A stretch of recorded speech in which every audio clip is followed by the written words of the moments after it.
So welcome to the Positivity Podcast. We have Amanda here with us today, and we are going to talk about self-worth in terms of placing it in yourself as opposed to placing it in other people. So if you've listened to my story above this video on my website, you will see what I went through and how I coped with that, and this is how I'm going to teach you to change from negative thinking and being trapped in negativity to turning to a positive mindset. So, Amanda, Hello. How do you feel when it comes to your self-worth? Do you feel that it's placed in other people, or you generally are pretty good at putting it in yourself? What do you? I mean, I struggled with it when I was younger, placing it in other people. And, a guy, I would think that, if I found the right guy, I would feel whole and I would feel, like I was worthy. And then as I got into a healthy relationship, I realized that I was the only person that was going to make myself happy and feel accomplished. And there was no male acquisition that I could obtain that was going to make me feel better about myself. It was just in what I was doing with my life. Okay, yeah. And that's where I struggled, is I used to look for reassurance and affirmation within these other people. So I'd place all these expectations of, well, I'm not happy and I'm not worthy unless this boy tells me that I'm beautiful. And then when he doesn't, I would take it and say, well, I'm not. Mm-hmm. And then I dug myself into a hole. Right. So what we can learn from this is that the goal here is emotional independence, mm-hmm. as opposed to emotional dependence. Correct, yeah. It puts too much pressure on the other person to constantly, mm-hmm. Solve your problems, and they can't. They don't even know that they want exactly. to solve your problem. That's the thing, and you're just sitting there waiting. But really, it's you, and that's where you have to take action, and you have to be the change that you want to see. Exactly. And you can't depend on other people because they're the main character of their life and you're the main character of your life, so they're focused on them. Right. And you have to focus on you. And I think that's something that's really important that not a lot of people remember. Yeah. And I grew up in a sort of codependent narcissistic household, so looking to the other person to please them became part of my happiness. Mm-hmm. And when you get into healthy relationships, the other person is going to make themselves happy, and you can't resent them for that. Exactly. And then also, making other people happy is not your responsibility. Exactly. And that's the thing when you try and take responsibility for other people. One, you're acting irresponsibly because you're taking it away from them, and two, you're taking way too much onto yourself when really it's all about you. Yeah. Because it's your life. And they say, life's too short. Don't waste time being upset or sad or mm-hmm. just a negative Nancy. And it's true. Like, every moment, try to seize as much happiness as you can, mm-hmm. because this is your life right now. Yeah, and that's where I think self-awareness is one of the most important things, because so many people are dug in so deep that they can't take a step back and be like, I'm not going to take this personally this time because that has nothing to do with me. That's somebody else's actions.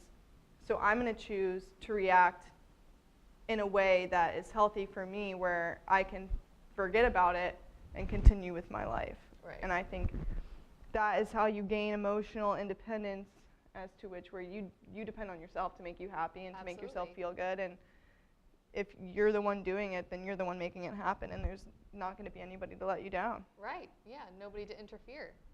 Yeah. And you can get into as many arguments as you want, and if the other person is upset, that doesn't mean you have to be upset. Exactly. And then everybody says the term, everything happens for a reason. But me personally, I don't agree with that. I just think that shit happens, but it's the way that you respond to it. And for example, if you have a boyfriend and they cheat on you, I don't really think they did that for a reason. I just think they did it because they wanted to do it. But the way you respond to it is how you grow from it and how you learn from it, and that's the way of the path that your life goes as a result of that. Mm-hmm. Not because it happens, but how you responded after determines what happens. For example, I got a package stolen off of my porch just the other day, and I did not wallow in misery the entire day. I made a choice that this happened to me, and it's unfortunate. I lost a lot of money, and that person's a dirtbag, but that doesn't make me a dirtbag, and it doesn't mean I have to be a dirtbag to anybody else. And that's the thing, that you've made that transition from looking in the paradigm where you're the victim and everything that happens is a threat and woe is me, I'll blame everybody else. Like, I'm going to blame that guy for stealing my package and ruining my day. But when in reality, if you make that switch, it's, okay, this guy stole my package. I can either be very upset about it, or I can say, okay, this happened, and then go on with my day and my life.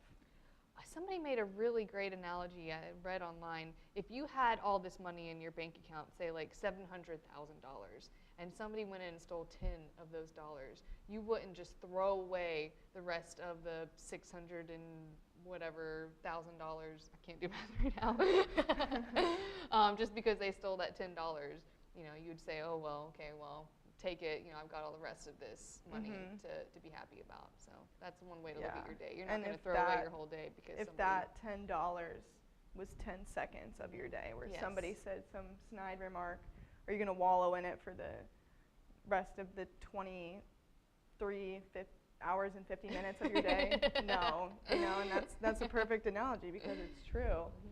And so it's basically just, I mean, it takes time to get to this place too, and it takes going through things and getting hurt and learning how to cope with it. But as you do, you grow, and that's where you gain this emotional independence, and you learn that nobody else really matters. Yeah. You know, I mean, they matter, but you know, you have to look out for yourself. Yeah. Yeah. You can't make anybody else happy if you're not happy yourself. Yeah, and you can't love anybody else if you don't love yourself first. And I think that is extremely important. And with that is that you have to focus on things that you can control, not things that you cannot control. Right. I.e., other people. You have no control over other people. No. You can think that you do, but you'll be fooling yourself. Nope. So you just have to focus on yourself. Be aware of your actions. Be aware of your response.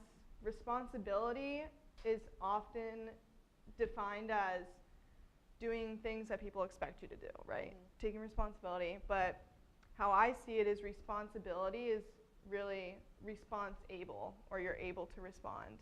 Nice. Which is taking a step back and looking at the situation and not acting impulsively, but being proactive and taking the information, processing it, and determining how you want to respond to it that will benefit you the most. Right. And I think that's how I made the bridge from putting my worth in other people to now putting it in myself. Absolutely. It's a good, healthy way to look at it. Yes. Because you're going to be coming across a lot of responsibilities in life. Yeah. They just keep coming. Unfortunately, closing time. This girl, she's got a lot of emotional intelligence. A lot of people are, you know, they lean on her, but she's got some great advice. So if you need to come to her about the power of positivity in your life, so you know where to find her. Leave some comments. Tell me what you want to hear, what you'd like to see on this podcast, and we'll see you next week. Thanks for watching the Positivity Podcast.